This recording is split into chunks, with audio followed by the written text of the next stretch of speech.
Howdy, folks. Greyhawk 4x4 coming at you again, your resident vintage gamer.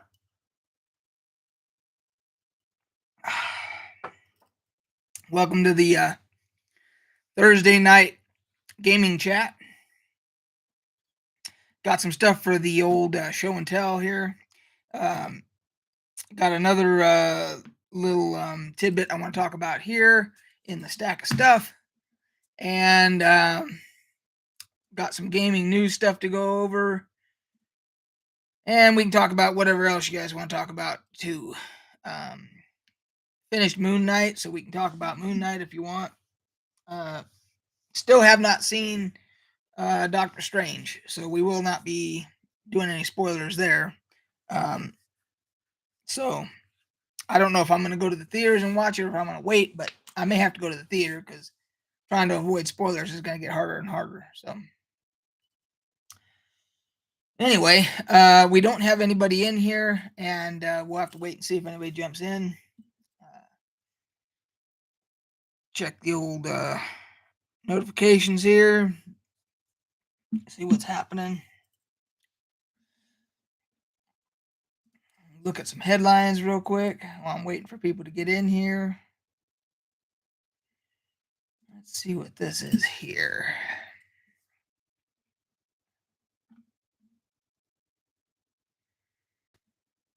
Oh, Epic Games. Okay.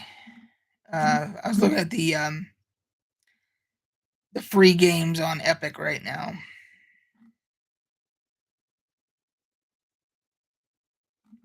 They got 3 games that are free right now on Epic. They have Prey, which is it's an old first-person shooter. When I say old, it's like a first-generation first-person shooter. Maybe, well, I guess not first, maybe second generation. Good game. First-person shooter with a lot of horror elements. Then there's 2 other games, Redoubt and Jotun, that are both free as well. So there's your 3 free games on Epic Games. Hey, Lindis, how are you? I don't know how my shirt's always... I don't even notice it till I'm doing a live or something that every one of my shirts, all the sleeves always end up rolling up like that. Weird. Did you see the Lindis? I can't remember if you are I think you are a PC gamer, right? I don't know if you saw the announcement that Bethesda, and it doesn't shock anybody. Bethesda announced today that they're delaying Starfield and Redfall until 2023. And what's kind of funny about that is that they made a big deal about it when Starfield when it made its way onto Steam. They made a big deal about, like, on social media and everything. They put the date up. I forget what the date was, but they put the date up like it was a big deal. I think it was supposed to be August, wasn't it? Something like that. Or trying to see if I see the original date here.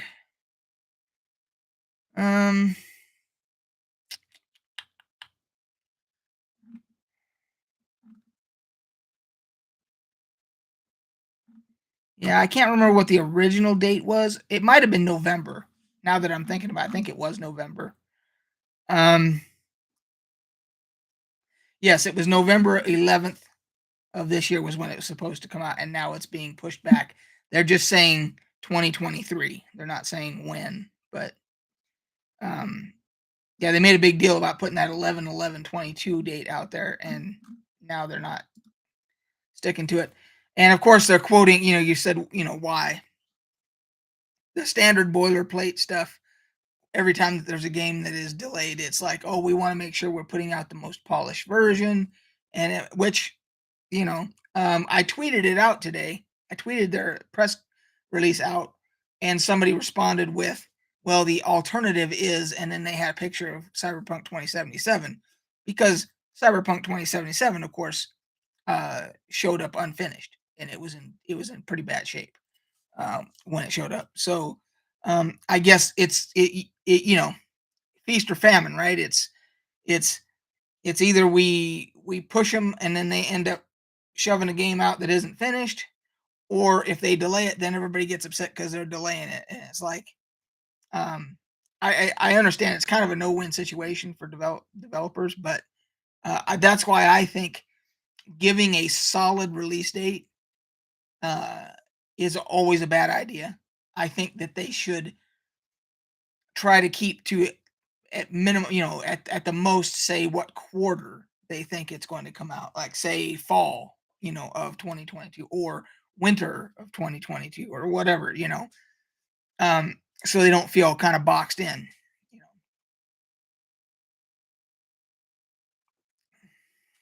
So anyway, yeah, that was announced today, and let's see, and then I think it was Kotaku is who I was reading that through. Yeah, and then they're saying, what's next if as far as delays go.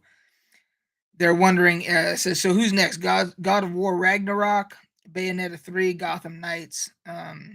So at this point, with the way that the world economy is and uh, supply chain issues and all the rest of it,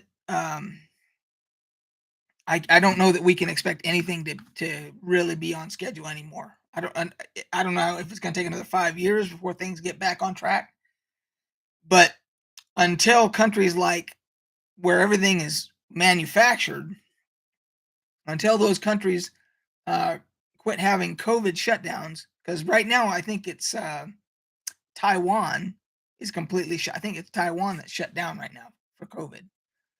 Because these a new strain comes out, and it seems like the new strains start in Asia there, and they want to be very aggressive on trying to keep it contained. And so they shut everything down, which means the factories shut down, the manufacturing shuts down, everything, and then the shipping. If they can't get enough, people work containers and the ports, then you create the backlog there, and then there's the backlog when they get to like the port of Los Angeles or whatever. So as far as it ever getting back to normal, I don't know. 5 years down the road, maybe 10 years down the road, who knows? You know. It's the same thing with board games and tabletop role playing games and everything, because everything is made over in China. So they're all beholden to the factories and everything that make everything over there. The fulfillment centers a lot of them are here, but all the parts, everything that goes into the boxes comes here. Hi, Mistress. And then the fulfillment centers here put everything together and ship it out. But it's getting everything to the fulfillment centers um, that's really a big challenge right now. Um,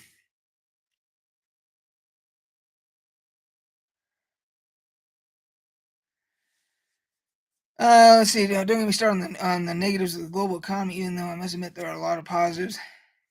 Um,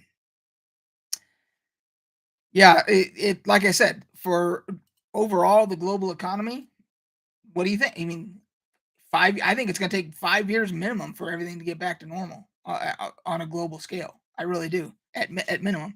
Mistress says, did you hear about the Final Fantasy 14 drama is still going on? I have seen um, things since you and I were messaging back and forth. I have seen little things here and there about what you're talking about. I haven't invested like a lot into it because I don't play 14 at this point. So you're, I'm sure, much more heavily invested than I am. That's why whenever I see those kind of stories, you're the first person I hit up. I'm like, let's get Mistress take on it, because if anybody has a decent take on it, it's going to be you. So um, yeah, and I read something about the developer that was saying how he really wants to his goal is to make it so that um, nobody wants to mod his UI, the user interface. Um, that's my understanding. The developers do not like the fact that there are modders, and I guess it's against terms of service too. The fact that they're doing it, and he wants to try and make it so that they don't need to mod or want to mod it. Now, whether or not that could ever, I don't know that you could ever design a UI that everybody would be happy with. So, you know, who knows? Hey, Chupa.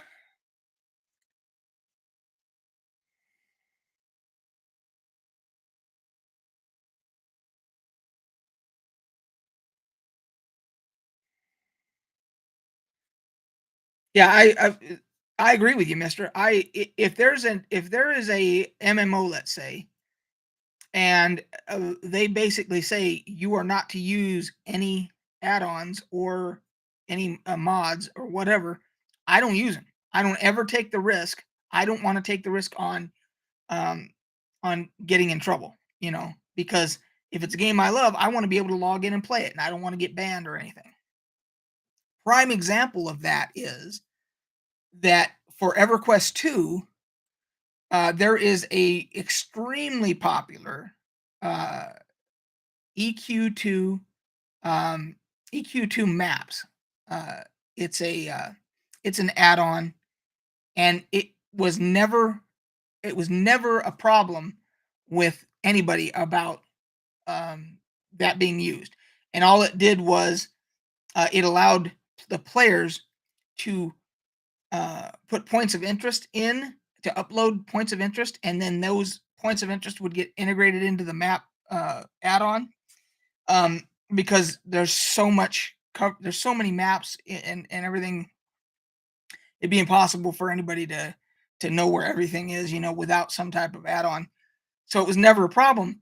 And I remember that they ended up upgrading that mod. They ended up upgrading that add-on to a different to like from a 2.0 to a 3.0 interface or whatever, completely redoing it where you could no longer use the old one. You had to upload the new one and everything. And people were doing that. And then they started getting messages saying that their account was suspended and all this. And everybody on that went to the forums and started freaking out because it had never ever been a problem before. Well, it turned out that something triggered like the automated defense mechanism or whatever within the client, because it was a new this new version or whatever, and they ended up approving it, and it all got. But there was a full on panic because like everybody that plays EverQuest 2 uses that add on. Everybody that I know of. And it was like a full panic that, oh shit, we're all going to be banned. And so I remember that very well. So I know exactly what you're talking about, Mister. Um, okay, let's see here. Too many people to please, exactly. The developers actually make sure they can clear ultimate, which is highest difficulty, by doing it manually without any tool. So I applaud them for doing that, for going out of their way, the developers, for making sure that everything can be done without, like, Mister. I know you've played World of Warcraft a lot, like I did. Uh, Everybody uses add-ons, and what you had to use add-ons for World of Warcraft because half the stuff that you needed to be able to play the game was only available through add-ons. Like, um, yeah, it was. And so, as far as I know, they never had any problem with it. Well, as long as there weren't macros involved, you know. So, Linda says things were so much simpler with floppy disk games. Yeah, no kidding. Yeah, you didn't have to like, uh, the original, what was it, Doom and all that. There was no, there was no. Well, they ended up having a what was it, a level editor where you could make your own levels for Doom and so forth. But as far as changing the main game, you couldn't change the main game. No.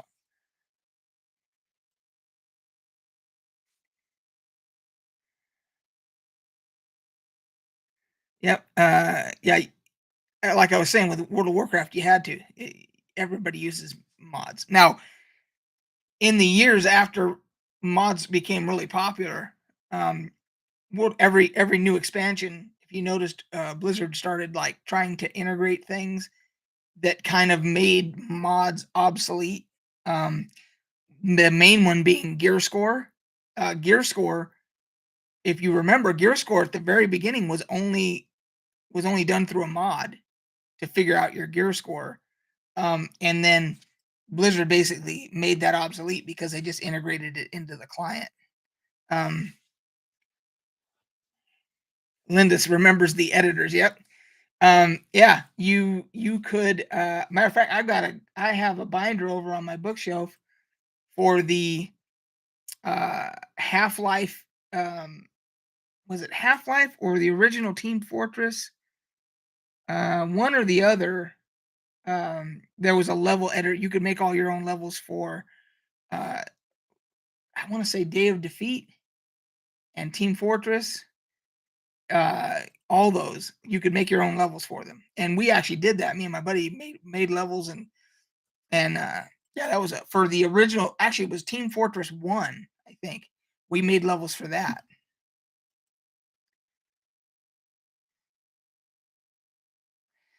For 14, the mechanics are obvious tells, but it needs to be learned due to timing. So vanilla is great. In WoW, you can't tell anything without add-ons. Exactly. My point exactly. Yep.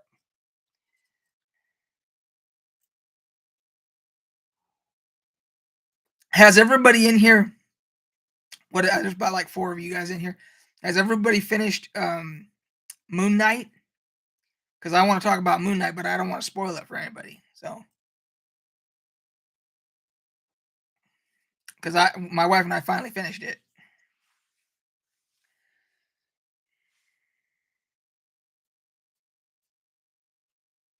But yeah, shouldn't be any drama. Guy who was banned cheated in an ultimate world first. Yeah, you can't. When it comes to stuff like that, yeah, that's permaban, right? That's like that. There's no coming back from that, right? You do something like that. That's that's not like a temporary ban or nothing. No, that's permaban. If it's a world first type of a thing, yeah. That was one of the cool things. I tell me if I'm wrong, everybody.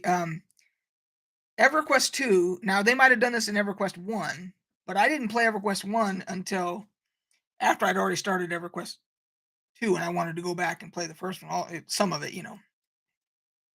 But EverQuest 2 has a mechanic built into the game for discovery of items, meaning your character goes out and starts exploring, uh, takes out a mob, kills a mob or whatever. Say it's a giant rat, whatever it is, and it drops loot.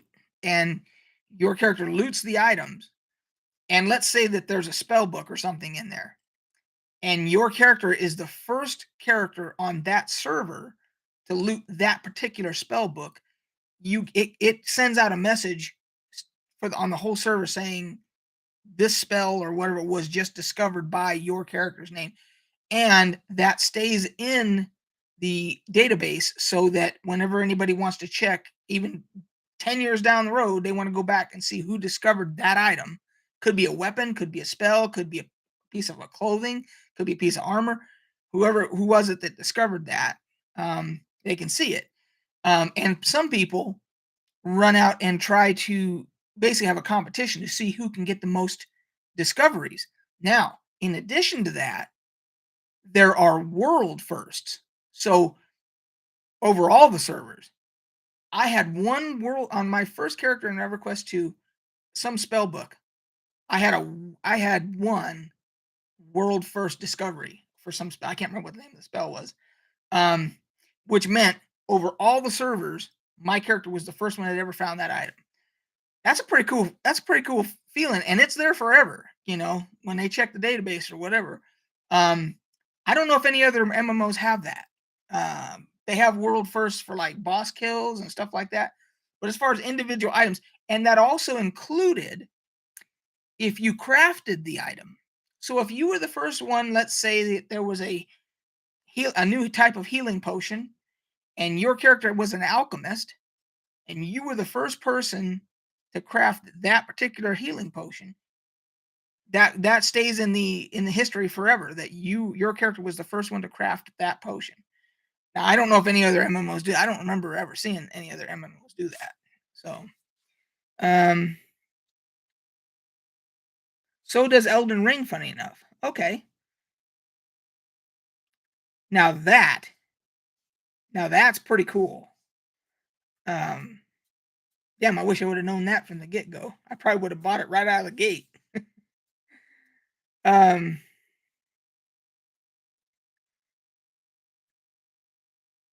Uh, Final Fantasy 14 has leaderboards for deep dungeons. That's about it. For basically a 200 floor dungeon. Wow. Yeah, it was just one of those neat things that you would and so there's items that would pop up there in EverQuest 2. There's so many different items, types of items that uh no one knows. Like with World of Warcraft, you kind of know when the new expansion comes out, okay, there's going to be a new tier of the XYZ. There's going to be whatever the next tier is, but the general idea of what they are. EverQuest 2 just had all kinds of weird shit that you could find. And it was kind of cool to be the ones out there. You felt like you were out there questing to find undiscovered items that have never been found before. So well, it doesn't have the world's first part of letting players know you got the item, but there's stat that boosts loot drop chance in Elder. Okay. Well, I mean, anything that they do to try and make gameplay dynamic like that, I like all of it. So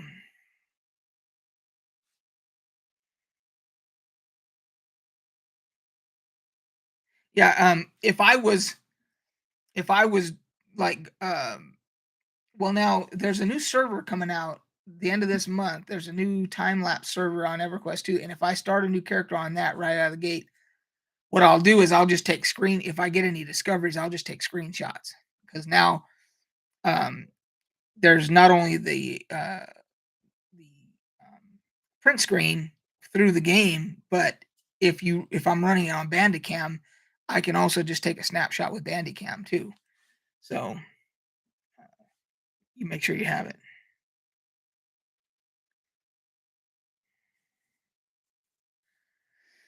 So I think I talked about the before everybody got in here. I think it was just me and Lindis at the beginning. But I talked about Starfield and the other game being delayed. They put out the notice today. Um, I guess Breath of the Wild 2 is also delayed. I just saw that too. Um, so that's two. That's Redfall and Starfield from Bethesda, and then Breath of the Wild 2 is also delayed, it looks like. So, and Mister and I have both tweeted out today about the Bethesda thing. It was a surprise to nobody. So, and you made a very good point, Mister, of saying that even when Starfield comes out, delayed or not, it'll be the modding community that will end up fixing it, which is, it's one of this. It's sad that we've kind of grown to accept the mediocrity from Bethesda to the point to where it's a meme and it's laughable that oh yeah, with the modders will fix it. It shouldn't be that way. And I say that because I'm going through another playthrough of Fallout 4 right now, and I finally I didn't want to use mods because it turns off your achievements. You can't get any achievements if you mod the game. But there was so many aggravating bugs and shit still in Fallout 4 that I modded. The only mod I have is the unofficial Fallout 4 patch that's made by a modder. It's a huge patch that fixes like 90% of all the known bugs in Fallout 4. It's if you go and you look at Nexus or wherever it is, um, it's like the number one mod, and like it's got millions of downloads because if you play Fallout 4 now, you have to pretty much have it, you know, if you don't want to have stupid bugs breaking your game, you know. Hey, Eddie Green is here. Hey, Jesse, you saw my TikTok where my Tom Brady TikTok, huh? Yeah, I was doing that trying to be funny, and I think you saw that I was trying to be funny with it, but I don't know that a lot of people got that because they aren't old enough to know the reference that to know even know about the tuck game and the tuck rule and all that.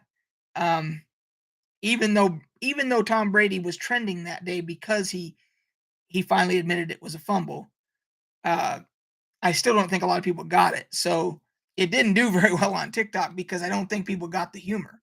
Um, so, but I appreciate that. So, how you doing, Edward?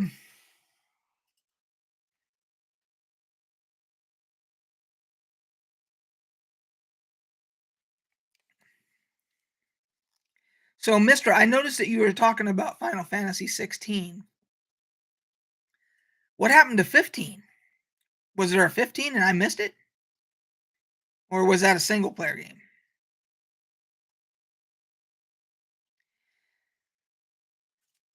Yeah, the unofficial patch. So I've never used it on any other Bethesda game. I've always just played them the way that they are, and I've just lived with it. But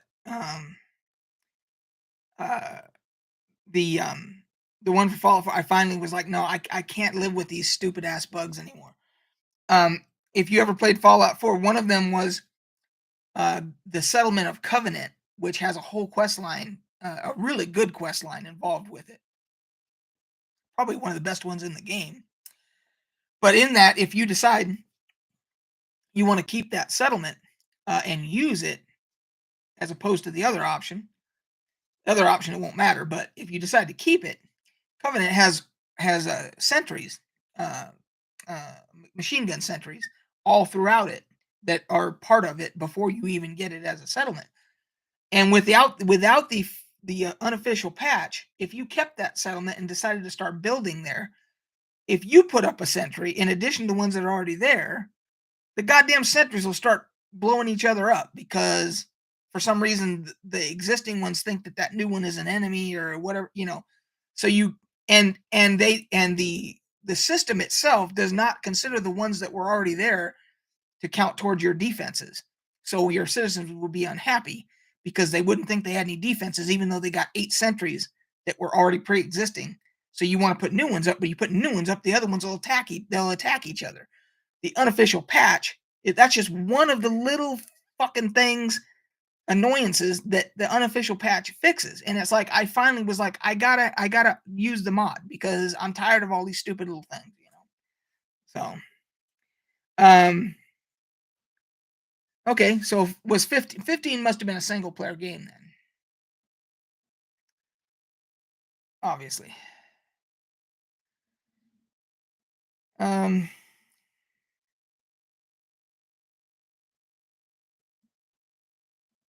let's see here. I wanted to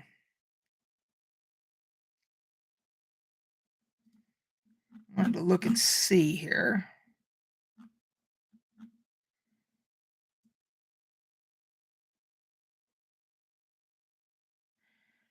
Yeah, the that's it for delays that I can find. And I wanted to see. Um, oh, and if you guys missed it, there's 3 games that are free right now on Epic Games. I talked about it earlier in case anybody joined after us. Prey, which was a good game, and then 2 other ones are all are free right now if you go to the Epic Game Store launcher. Um, see what the other two are here, because I know some people came in later.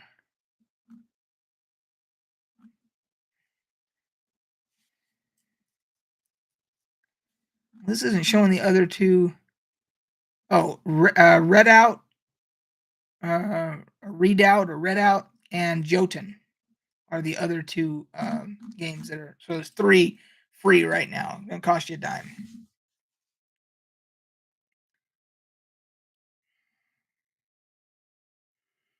So 16 looks to be a dark, high fantasy in nature. Kid in trailer got blasted with the blood of his parent, and I don't know if he. Wow, sounds like it might actually be pretty. Have a pretty good story then. Um, have any of you guys heard about this game? This is the first my PC gamer came. It's a game called Nightingale, and they have a world exclusive interview here with people making Nightingale, and it's going to be. It doesn't sound like it's an MMO, but it's pretty damn close to it. It's a massive a multiplayer online survival game. They're calling it a survival game, like Valhalla, or was it Valheim, and that type of thing. The difference is that it's going to PvP will be optional. You won't have to PvP. You can do 100% PvE, and it's all Victorian era.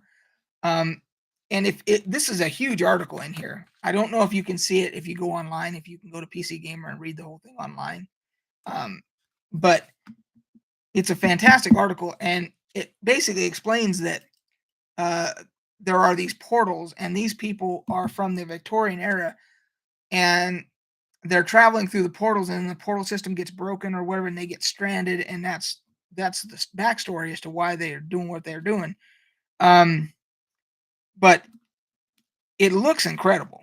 Now, whether or not it'll end up being that way when when it comes out, um, it's got all the base building, and uh, the other thing it's going to have is it's going to have it where I guess at some point you can fix portals and then continue traveling. Um, and one of the cool things about it is as you travel, if you find portals and get through to other periods or whatever, it sounds like it's got like Doctor Who elements to it because of the time travel aspect and everything. Um, but you'll be able to meet famous people throughout history. Charles Darwin, Alexander Graham Bell, Louis Pasteur, Madame Curie, um, uh, Tesla, um, all these famous people. You'll be able to run into them and like literally have quest lines with them or whatever. If that's the case, I'm in 1,000% because I am a history nut. Um, the fact that I could go through and like meet up with Tesla and like work on his technology with him as a quest or some shit like that, I'm in 1,000%. I don't know if you guys will be able to see this, but um, there's there's some of the look of it right there. Um, it looks incredible. So I'm hoping that this is a thing. Um, uh, so and it will have co-op. Obviously, it'll have co-op. It'll have single player. So it looks pretty good to me. What about Caesar? Who knows who they'll throw in there? I mean, it with that type of if they have that kind of mechanic in there with portals and basically the portals acting like a TARDIS type of a thing. You could literally go anywhere, any in time in history or whatever, and they could just add new content with new people. Like, let's do a Caesar thing, or um, let's do a George Washington, or Napoleon, or Alexander the Great, um, Cleopatra. I mean, literally, you could just it'd be endless. Yeah, Assassin's Creed did it. Yeah, it's kind of like Assassin's Creed. I think the difference here is that uh, is what with the base building and the survival aspect of it. You know, so you go through a portal, let's say, to a new time period in a new place, and you've got to you just have whatever you bring with you, and you got to try to survive regardless of whatever time period you end up in. So that could be very interesting. So I'm looking forward to that, seeing where that ends up. Are you guys ready for show and tell? The show and tell portion? Well, it looks like they're saying winter of this year, like the end of this year that it's supposed to be out. But of course, as we see, stuff keeps getting pushed back. But now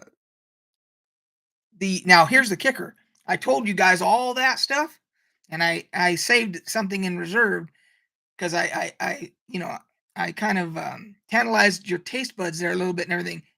Here's the kicker. It's being developed by all ex-BioWare developers.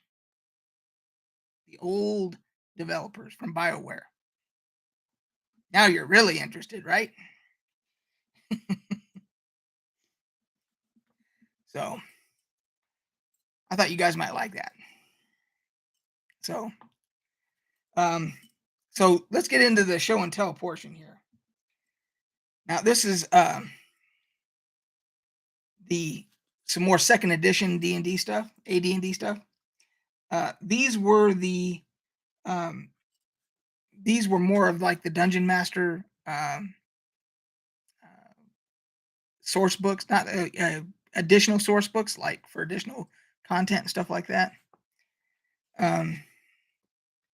So yeah, that's what I'm hoping. Mistress is nice. The writing will be great. KOTOR and Baldur's Gate was superb. So yeah, if it's on that level and they can pull off the mechanics that they're talking about, yeah, it'll be a blockbuster.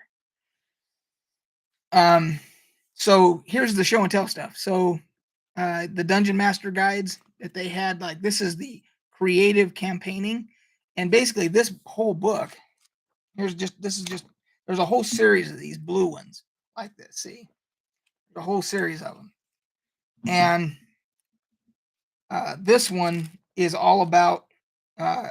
It's a whole book on plot hooks, on ideas for. It doesn't give you the whole adventure or whatever. It just gives you the hook, the idea. Like I'll give you an example here. The false invasion as a plot hook. Another one, guinea pigs. Another one, mirror mirror, and then it goes in to tell you like how to set up the plot hook and everything like that.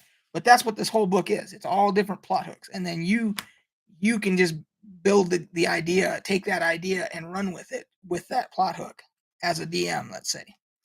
So that's just one. That's what the back looks like. And then this one, so some of these I've used extensively. Like this one here, this is Sages and Specialists. This is for NPCs, and you could do it for player characters too, if you wanted to. But these are mainly for NPCs that you could make as interesting and critical, like NPCs in your campaign. So here, as an example, I opened up to the Apothecary. There's the Apothecary, the Appraiser, the Blacksmith, the Cartographer, the Engineer. These are and there's decent artwork in here too. Where was that? So you got some nice artwork in here, color artwork and everything. And there's one that I use. Here's the guide, the healer, let's see, where's the one that the historian, that always comes in handy.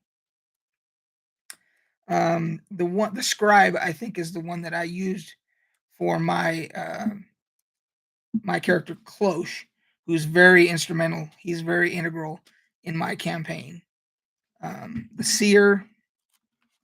Let's see. I think there's even a list of them here. The scribe, the seer, the healer.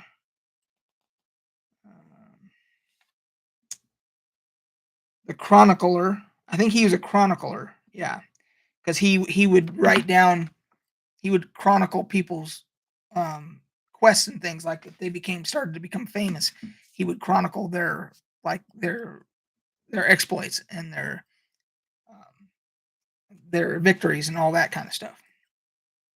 So there's that. So between those, you've got the plot hooks, and then you've got the interesting NPCs in those two books. And then this one is Of Ships in the Sea. And as the title suggests, it's all about shipborne combat and exploration on a ship for like Dungeons and Dragons. And I use this quite a bit because it has sections on different types of encounters for different bodies of water, like the Arctic waters and versus lake water versus open ocean, whatever, And it talks about nautical combat, and it talks about the different creatures that you would find in the oceans and so that you might have to fight and have combat with or hunt or whatever. There's even spells and so forth. So that's another good. I use this one quite a bit on the campaign that we were working on back here. And at some point, I'll start DMing again. And some of these are my standbys here. This is the complete book of Necromancers. So Necromancy was not. Necromancers were not a player class in second edition, but this allows you, I believe. It's been a long time since I looked through here. I think you can do this as a player character or as an NPC. And I would allow it as a DM if somebody wanted to be a necromancer. It would take they would obviously have to be of evil alignment. But I don't know necessarily. Could someone be wanting to bring people back to life or reanimate the dead for good reasons? I suppose they could be neutral for sure. So anyway, that's another one, the complete book of Necromancers.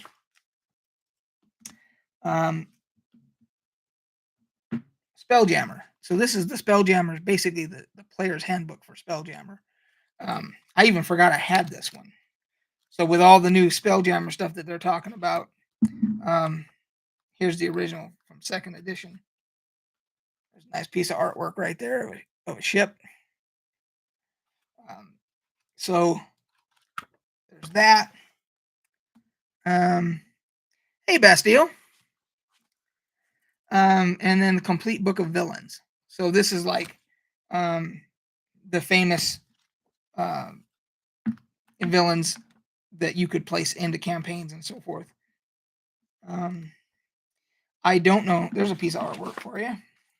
I don't know if Vecna is in this particular book, but Vecna shows up in an awful lot of books, so he could be in here. And the only reason I'm bringing him up right now is that I just found out that Vecna is going to be the bad guy in Stranger Things season 4 or whatever. The new I think it's season 4. The newer Stranger Things. I guess Vecna himself from Greyhawk is going to be the bad guy, which kind of blew my mind a little bit. Now, whether or not they're going to do it justice and do it correctly, who knows? But they'll probably take a lot of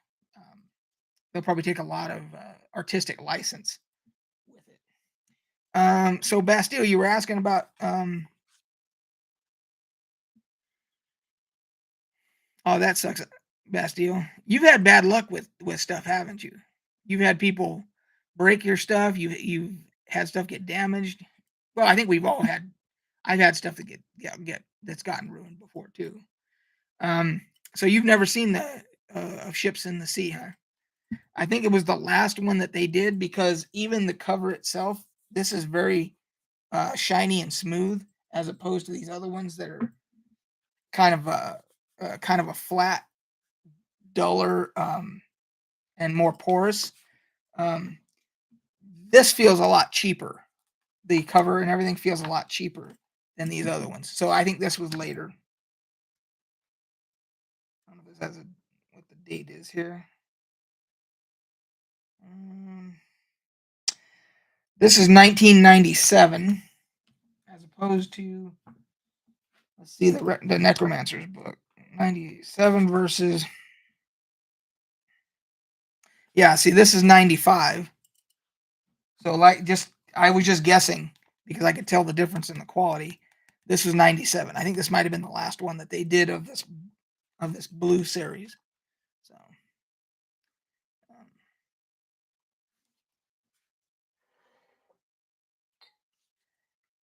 So yeah, that's the show and tell stuff for today, guys. I'm starting to run out of ideas of stuff to show you guys.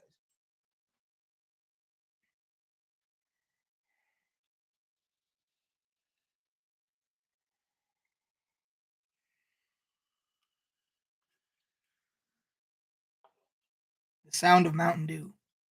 Now of course, it quieted down right after I did that.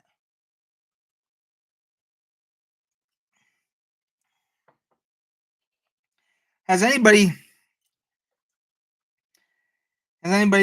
even attempted that stupid Mountain Dew, flaming hot Mountain Dew that came out? I, for one, will not be trying that particular Mountain Dew. I have no interest in trying that. I've seen a lot of people do it, like on YouTube and TikTok and Instagram, and I'm not doing that. I have a lot of nice. Bastille says I have a lot of nice stuff too. All my 3.5 books are in great shape. The one thing I wished that I had was the reprints for the second edition, the green cover books, the leather green books for second edition. I wish I had. I don't have any of those. I wish I had those. Chupa says he saw it but didn't try it. Yeah. I'm not sure what they were going for with that flaming hot Mountain Dew thing, but I love my Mountain Dew. I try all the different flavors. I ain't trying that one.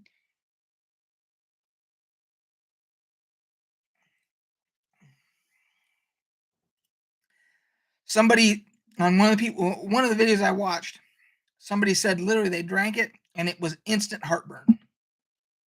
And that was enough for me to know right there. Nope. Because as you get older, heartburn becomes a more frequent thing. And I don't need any help in getting heartburn. I seem to do fine on my own getting heartburn, so I don't need to kickstart it, you know. Okay, so I think we tackled gaming news. Was there any gaming news I missed? Anybody got anything else to bring up that I missed? Let's see here.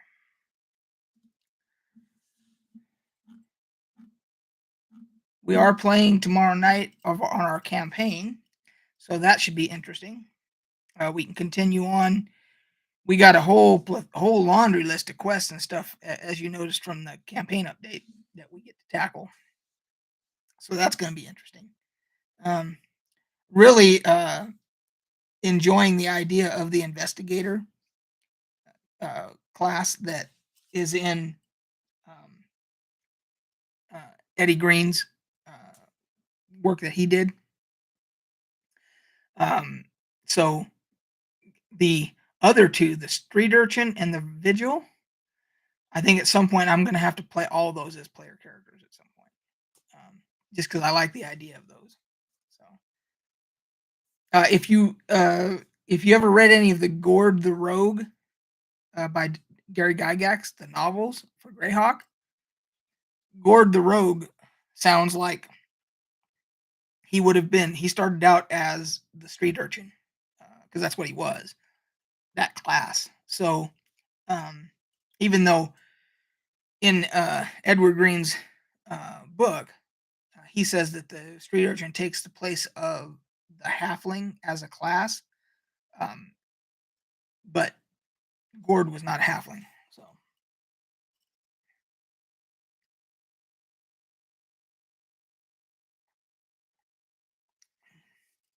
gotta check the phone and see if the wife is on her way home. Nope, not yet. All right, guys. We're at 50 minutes.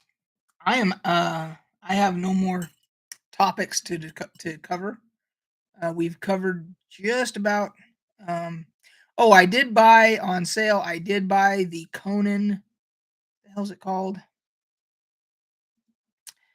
Conan Exiles, I think. Let's see here. Conan Exiles. So that is the multiplayer survival game, co-op. I think you can do co-op. I've tinkered around with it a little bit, but that's a true survival game because I tinkered around with just long enough to realize they start you with literally nothing. You're buck ass naked. Your character is buck ass naked with nothing when you start that game. So that is a true survival game. You got to find everything. I mean, I was tooling around there for a while, and I felt like I accomplished something because I found a rock, like to put in my inventory. I don't know what I'm gonna do with it. I'm gonna make tools with it at some point or something. But yeah, that's hardcore survival right there. But it was 60% off, so I had to get it. All right, guys. Well, no one's chiming in with anything, so I guess we are going to call it there. Anybody got any last minute questions, last minute comments, suggestions?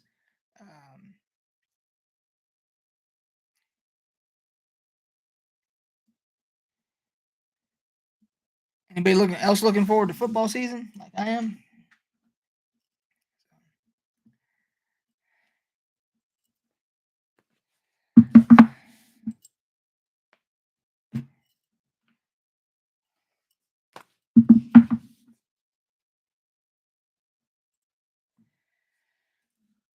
All right, guys. Well, I'm not getting any last minute suggestions or questions or anything, so I guess we're out.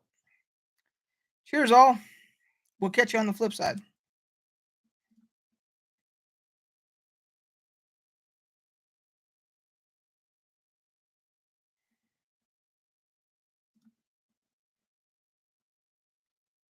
Bastille says, I was just getting ready to hit the button too. I'm looking forward to the Minnesota Renaissance Fair. When is that, Bastille? That is of interest to me because I may be traveling through your area this summer, so I have no idea when that's going to be. But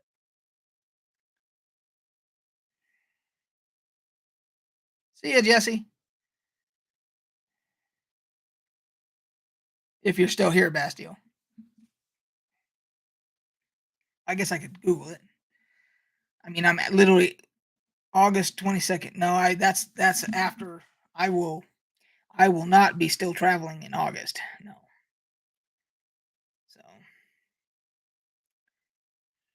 interesting. I'll have to look it up though, just to check it out. Okay, guys. Have a good night, and we'll catch you on the flip side.